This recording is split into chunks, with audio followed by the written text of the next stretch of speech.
Hi and welcome to this tutorial to build your painting skills. In this session, we will work loose and bold with a complementary color scheme. This task should take you about 45 minutes to complete.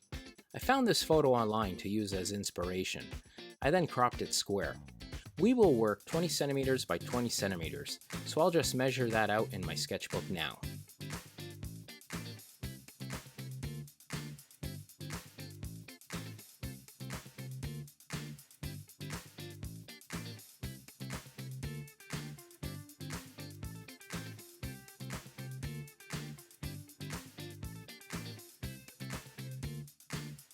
On our palette, we will need yellow ochre, cadmium yellow, cadmium red, ultramarine blue, maybe a small amount of black, and a lot of white. Since we want to work quickly, we'll use a smaller and medium filbert brush, which has curved bristles, and a large flat brush, which we will mostly use for painting. I also have a cup of water to rinse my brush and a rag to wipe it should I need to, but a paper towel is also fine. So let's render our composition. I'll use the small filbert brush and take some yellow ochre with a touch of water. We'll create a horizon line first. I'll then create a square box as this is where our orange will fit. To make the circle, just round out the corners. For the sliced orange, I'll create this diagonal first, and then add the arch underneath. I'll then create the third orange, paying attention to spatial relationships.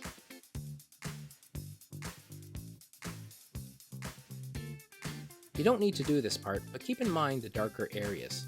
Maybe we will add a casted shadow, but we can decide on that later. Let's first paint the table surface. Take a large amount of ultramarine blue with a very small amount of white and black. Mix it well.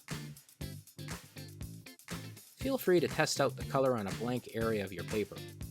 I rinse my brush and use the large flat one instead. Paint the entire table surface and apply a second coat should you require it.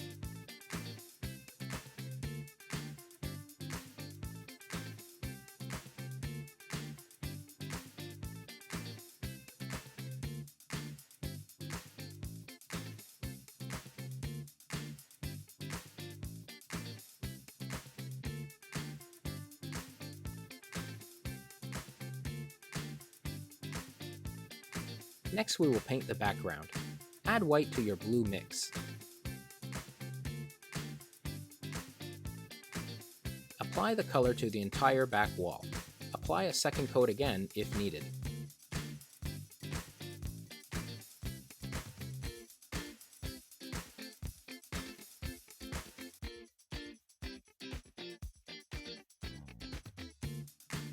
We will need to create an orange using the red and yellow. We want to create a medium orange, so you may need to play with the ratios a bit.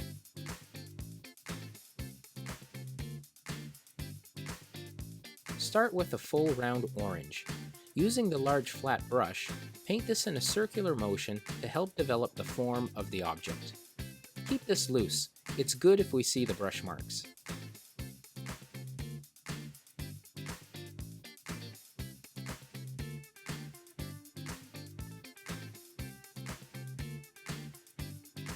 Continue with the other oranges. Apply a second coat if needed.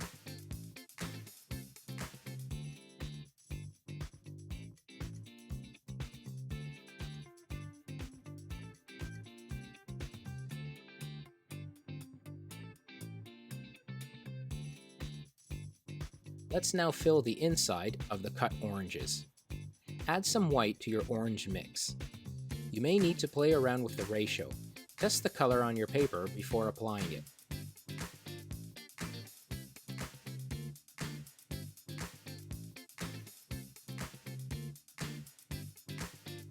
Since I am out of yellow, I'll mix some yellow ochre into the orange to create some differing values.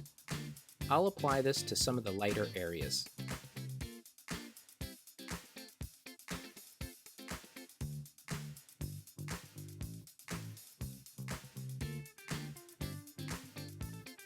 I'll also apply a slightly darker tone for the inside of the orange. Remember, we are not going for realism, but rather trying to be expressive. I add some blue to the orange to mute it a bit, and will apply this to the darker areas.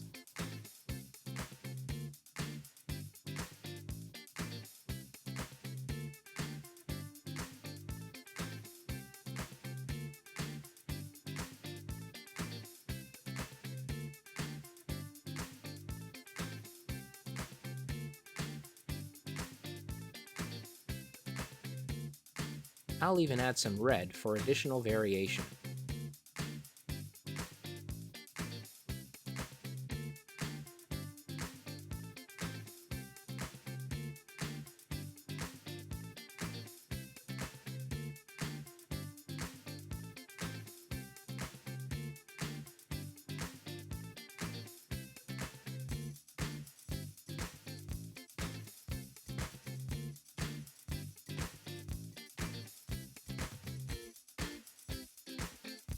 We'll now use white for the interior of the oranges. Full disclosure, I wouldn't add a line like I did all the way across like this. I should have painted it like this instead. I suggest you do it like this picture. You'll see what I mean as the video progresses. Continue adding the white to other areas.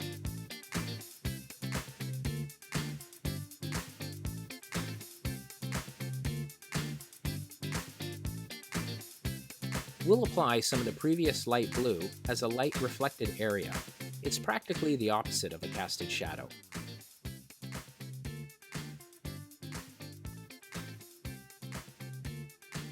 To finish off, we'll take some white to make a glaze. A glaze is simply a diluted color to apply over an existing color. Use this to apply to the back wall. I do this very loose and expressive, as this is a creative exercise.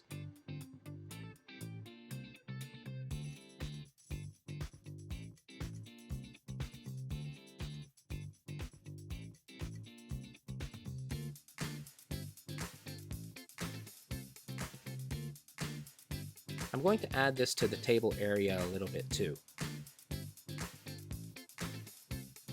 I think I'm going to use the yellow ochre with some red to create a darker tone to apply to the interior of the oranges.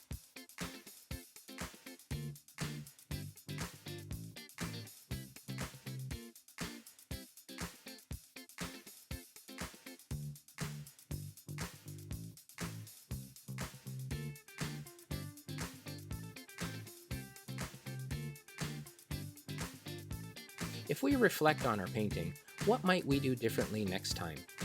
Well, I notice my horizon line is slightly angled, so I'd correct that. I think I would also apply a little bit of a darker tone towards the bottom of the orange, where it sits on the table. As mentioned before, I don't like the white line I placed on the orange.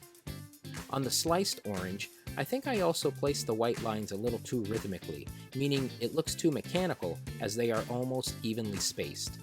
The reflective highlight would also be better if painted in the contour of the form. But painting in the style is very different for me, and I like seeing the brush marks and the painterly effect. I hope this has helped you develop some painting skills. Be sure to check out some of the other videos to continue improving. Painting takes time and practice. Don't give up.